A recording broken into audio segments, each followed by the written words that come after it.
dear friends, to another online study of what is Spiritism at Light in the Shire Spiritist Group.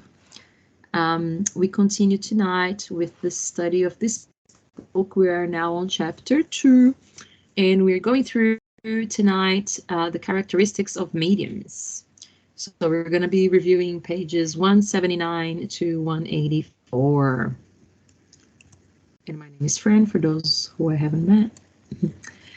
So the previous class, we actually discussed a lot of the dangers that mediums may encounter, and specifically we discussed all different types of obsessions and how study and preparation assists preventing us from getting obsessed by spirits, and how I guess it helps us in the practice of mediumship, like focus, balance mediumship.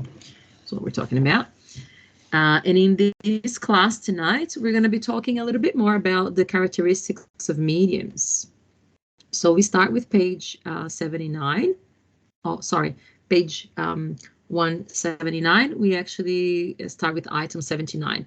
So this item discusses a little bit about the mediumship abilities. So Kardec wanted to remind us that mediumship, or this capacity to communicate with the spiritual world, is something that is inherent to the physical body of the medium. So it's linked to that physical ability. So these days in Spiritism, we actually have got studies of the pineal gland already. So there's a lot of Spiritist facilitators who are also people in the scientific realm, and they've been doing a lot of studies into those physical characteristics, I guess, of people who have what we call a more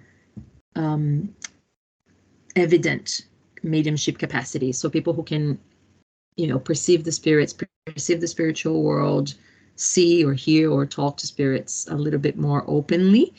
But Kardec wanted to remind us that anyone could be a medium. So if the person is worthy and morally developed, or if they are unworthy and morally undeveloped, they can be a medium, because it is a capacity attached more so to the body than it is inherent to the spirit. And of course, as we study Spiritism as well through different books, we can see that moral development and self-control, I guess, and self-perception are two things that can help a medium be a better medium. And we'll be talking about what is considered a good medium according to Kardec as well in this class tonight. But I think it's important that we understand that it is a capacity like any other capacity that we have as humans, abilities, I guess. So it's up to us, or the medium, to put that capacity to good use and to do good, because majority of the time when we reincarnate, we are giving a chance sometimes to have this inherent capability or ability, because we are having a goal, in specific to maybe create balance, create positive change, help people, help others. And of course, it is a responsibility that then we have to take on board. And then, if we don't work with our mediumship, sometimes we do see a lot of issues as well for people that have got the capability, I guess, in terms of sensitivity to the spiritual influences, and they're not necessarily developing towards the path that they set themselves to develop in that particular lifetime. So I guess there's a few good reminders there from Kardec. And he also reminds us about how communications can be good or not. So of course, if we look at, the different types of spirits, like we saw in the previous last lessons in this book, that's very clarifying. Good spirits, they want to connect with us here in the physical realm. They want to help us. They want to bring us messages, intuitions, and things to do good. So they do connect with us and with the mediums through affinity, and they can communicate voluntarily to varying degrees. The degree to which it would change, I guess, how much they can do will be in terms of how much affinity we can have because of our moral evolution. But in the absence of a very morally evolved medium, for example, a good spirit will still connect with an average medium, or like Kardec says here, a medium that's a little bit greedy or proud, but they will still make sure that they are giving us the messages that we need to receive. And the only differentiation that Kardec makes here, between mediums is not the communicability ability itself, but the good morals that will ensure that we are receiving good communications and can perceive the spirits that are deceitful as well. Because I think only if we are well attuned to the messages, to good, we have good vibrations, good thoughts, good feelings, we say good words to people, we try to live a good life, we will be more attuned with good spirits, and we're not going to be as quick to be deceived. And knowledge, of course, study helps as well, because we're not going to be so full of ourselves, and we're going to cover this more in a few items. But yeah, the biggest differentiation between mediums in terms of the quality of the communications is actually this. It's the moral evolution, and of course, how much you work for good, you work for providing a good use to the ability that we've been given. So in item 81, Kardec reminds us that the good spirit's advice will essentially benefit the medium first and foremost. So sometimes if a medium who's not so advanced morally receives a lot of messages from good spirits, they're the ones that are, the first ones to hear it or to write it. So of course, they are going to be the first ones to benefit from this advice. So sometimes they might be actually getting a chance to learn something, to redeem themselves in some way, because they're the first ones to receive that knowledge. And he also says in this item that morally imperfect mediums who are not really looking into progressing morally, doing better, mending their ways, trying to identify our flaws, I guess, and, improve who we are. We might become prey to evil spirits because we are not, I guess, attuned to that change that we need to have. And spirits are same as, incarnates, I guess. Spirits, when they are in the spiritual realm, they are equally smart, and they're equally quick to observe people's flaws. So some of the spirits that are more deceitful, like Kardec mentions, they are good at observing the kind of, issues that we have. And those issues, these negative ways of being are quickly observable. And of course, the spirits can take advantage of that. So it's a good reminder that, we need to, I guess, stay humble and understand how morally imperfect we still are and work on our flaws. Otherwise, we might be led to great misfortune, even in this world. So, if we are trying to take advantage of whatever communications we are receiving as well, or anything like that, or making profit, or, I guess, making a different use of the ability that was given to us, not the originally intended use for it, which is to do good for people, then we might, of course, encounter the misfortune of the misuse. Any comments so far, Flavia? No comments. No. Okie doke.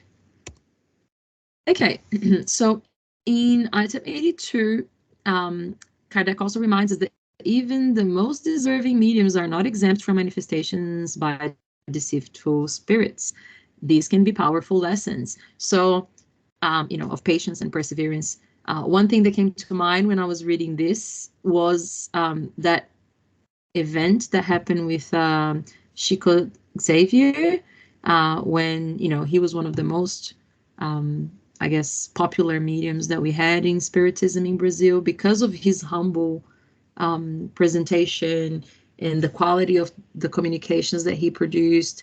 You know, he helped so many people. He mechanically transcribed so many books from the spiritual realm, more than 420 books, never took a cent of it. So, you know, he had all the moral perfections that could be expected of a medium. He was very humble, very patient, and still he got deceived by two reporters that pretended they wanted to publish, you know, a magazine or feature him on a magazine and talk about mediumship in a positive way. And they were actually saying, you know, the opposite. They wanted to say that he was a fraud. You know, they were totally hiding their true intentions with him when he had that specific event. And he questions Emmanuel, his spiritual mentor. Emmanuel, why did you let them deceive me like that? You know, weren't you not observing what was happening? And he said, Chico, you need to learn to be even more humble. So yes, this was a lesson for you to learn, you know, so you don't trust everyone, and certainly don't think you are all that. You know, you can also be deceived. So, I mean, if Chico Xavier or Chico Xavier, if he's so evolved and he had that situation, imagine the everyday mediums out there, you know, us, like we can totally be deceived. Spirits are very, very smart, especially the ones that are trying to slowly achieve very subtle goals around us. So we need to learn to be very, very vigilant. And of course, if we get deceived, we should try to learn our lessons, you know, be humble. So on item 84, Kardec reminds us that there's different parts that comprises, I guess, mediums and, you know, good mediums. So, of course, the mediumistic faculty, which can be more or less developed. So, of course, if we reincarnate multiple times with this faculty, you know, of course, we develop and we can fine tune some of the connections, you know, how, you know, what we do as well with that particular faculty. But a good medium is the one that actually uses this faculty to interpret good spirits. So the ones who put it to good use, like we were saying before. So it's not necessarily the faculty or the ability of the medium that will attract good spirits, but it's the moral evolvement of the medium that will do so. So if we are people who are willing to do good, to help others, and, you know, we have that true intention in our hearts, we don't want to get famous, or we don't want publicity, we don't want money. If our true intention is to serve and help, we are going to attract the good spirits that want to help people evolve, and the ones that are wanting to work with us. But of course, this involves, like Emmanuel said to Chico Xavier as well, discipline, and discipline. Those were the three things that he said that Chico needed to develop his mediumship well.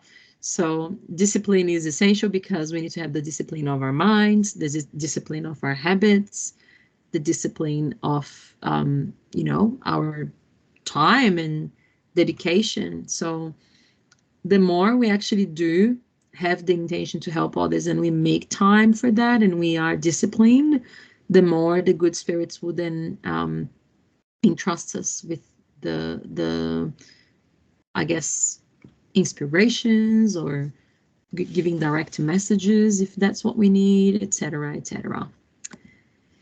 And on item 85, Kardec says that the sum of the medium's moral imperfections are the things that actually attract the evil spirits and keep the mediums from ascending morally, and that's what they need to avoid. So we want to be able to control who we are and have control over evil spirits, and not the other way around. So if we are completely giving into all our moral imperfections, you know, if we don't exert any control over ourselves, of course it will be easier for an evil spirit to exert control over us.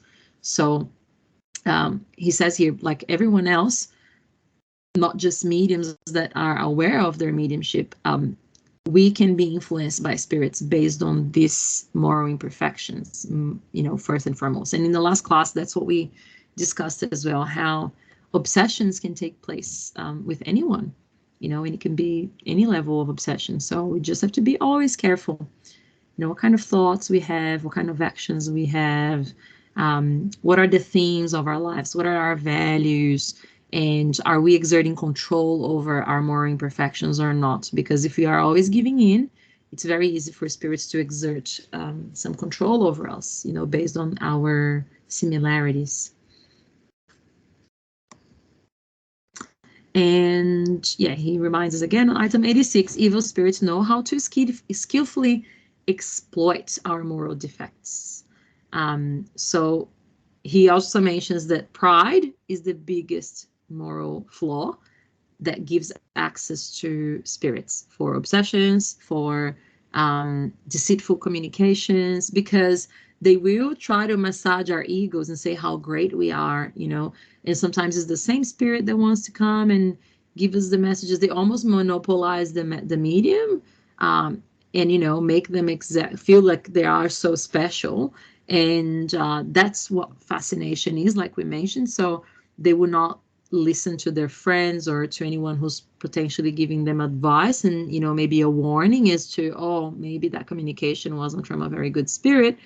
Look at the advice they're giving you, or something like that. So when a spirit gets into that obsession level of fascination, they are already very prone to ignore any criticism, and the greater that pride, of course, the greater it will be for the spirits to, I guess, struggle to admit that maybe they're not so evolved, and maybe the spirits that are getting in communication through them are not the most evolved either.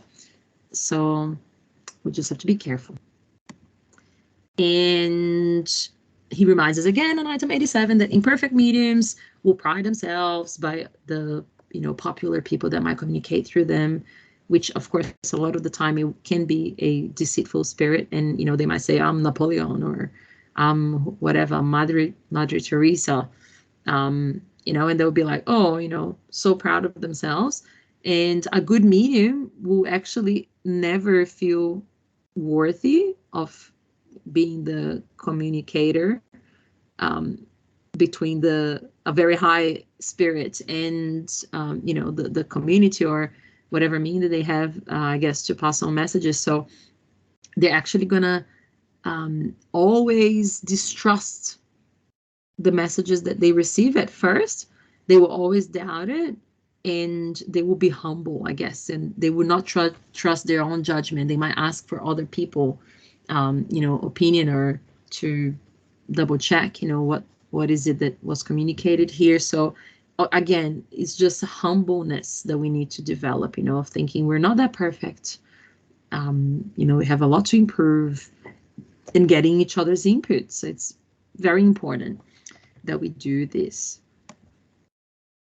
And again, on item 87, he says that good medium's distinctive character displays simplicity and modesty. Again, Chico Xavier was such a good example of this, because he was extremely modest, extremely simple, humble. So these are the characteristics of a good medium, and they will not have vanity about their faculties, but they will actually feel very grateful to be useful, to serve.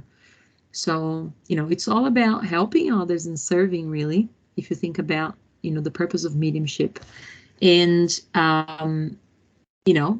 not going to be offended if the spirit doesn't give them preference or anything like that. They actually understand their role as just an intermediary between the spiritual world and humankind. So when we understand this as well, I think we take that pressure off ourselves. We're not the saviors of anyone, or we're not the most important person, the key person on any work. The work that we do, especially in our spiritist centers, in our communities, it's not ours. I think this is very important to consider.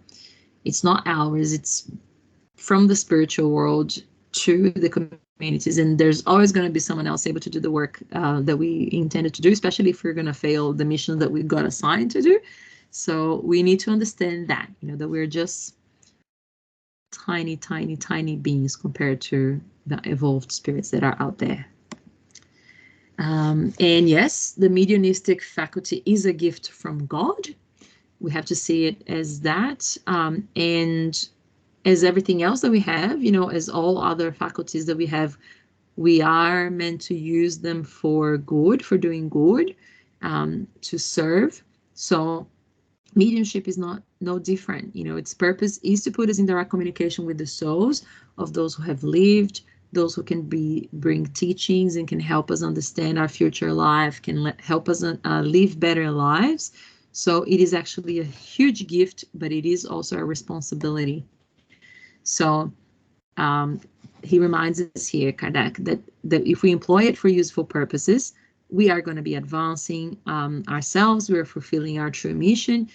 If we abuse it, or we, spend a lot of our energy in these faculties on useless matters, or we want to gain material, gainings, I guess, from it, like, money, whatever, we are definitely deviating from the providential aim that has been given to us, and we might suffer the consequences of that decision, either on this life or in the future. So, it's a big responsibility. That's all I had for this. Do you have anything else to add, Flavia? No, I think you mentioned everything. I think it, important to, as you mentioned now, it's like, as you give in this aptitude, it can be taken if you don't use well. And I think that's is a very important, I think, to understand that. Like, and even people, we see people misusing their aptitudes, and yeah, and at certain points, probably they either are gonna lose it if they don't use well. So yeah, and I mean, we everyone had so many examples of that, right? Like, for example, I think Divaldo Franco mentioned as well that many times he was preparing to give a lecture on a topic, and he had to study, prepare, and sometimes he would run out of time, and he would struggle, and he would think, oh, maybe the spirits will come and help me, because they know that the spirits were always there helping him, sometimes with a topic or two. But many times he had, Joanna, his mentor, say, look, you're the one that has to do the preparation. Don't count on me to help you, if you don't prepare. So yeah, like you were saying, the spirits might just not show up. So if someone is depending on the spirits to do something that's their responsibility to do, sooner or later they might disappoint themselves. Yeah, Or and in the same hand also we see spirits like João de Deus, the medium that at the beginning I'm sure he was using his mediumship to do good, but in the middle of the way he lost his way, and it's really sad. It's like, yeah, it's true. And it can happen to any of us, anyone. So I think it's important to think of that too. Like, any aptitude that's given to us, we have a responsibility to use it for our advancement, for the advancement of those around us. So yeah, it's what we choose to do with the life that we were given, with the qualities that we were given in general, right?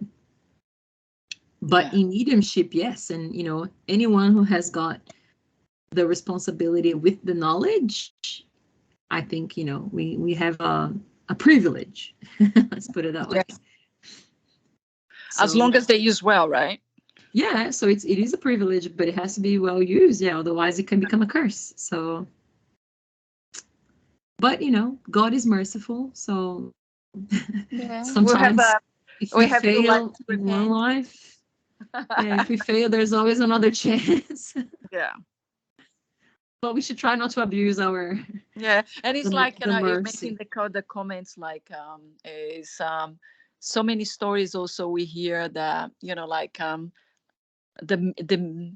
spiritists that disincarnated and go back to the spiritual world, you know, like also having, you know, the misconception just because, you know, you have these abilities not necessarily puts you in a good position. I know. So it's Yes. like, you know, you're only going to be like, when you go back to the spiritual world, in advantage if you actually did good. So if you used your abilities to do good, so Yep. you pass, you're just going to be like most of it, like I everyone know. else. I know. You don't We learn need your to. lesson. Yeah. We need to. Yeah. Make good use of the privileges that we have. Yeah. I guess that's a good way to think. Right. Alrighty, so I guess we wrap up then with the session. So next week on Tuesday, the 14th of June, we've got chapter 2, and we continue on the elementary notions of Spiritism with now talking about charlatanism. So that's another side of mediumship. So pages 183 to 184, and the identity of spirits, pages 184 to 186. So we look forward to seeing you online if you can join us. Otherwise, we will record the session and we will put it on our YouTube channel, so you can join us on YouTube later on. So thank you for that. With that, we stop the recording.